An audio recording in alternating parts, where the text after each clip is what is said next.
Zelenski: kemi përparim në bisedimet me Shtetet e Bashkuara në planin e paqes. Presidenti i Ukrainës Volodymyr Zelenski ka thënë se pati një telefonat shumë konstruktive me dërguarin e paqes të Donald Trump, Steve Witkoff, dhe dhënien e presidentit amerikan Jared Kushner.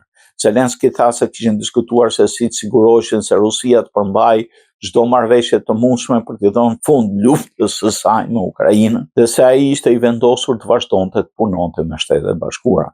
Zyrtarët e Ukrainës ju bashkuan gjithashtu thirrjes në Miami, ku janë angazhuar në ditën e tretë bisedime mbi përpjekjet e Shtetit të Bashkuara për të hartuar një marrëveshje paqe me Rusinë. Moska nuk duket se ka bërë ndonjë lëshim dhe vazhdon të kryejë bombardime masive të Ukrainës.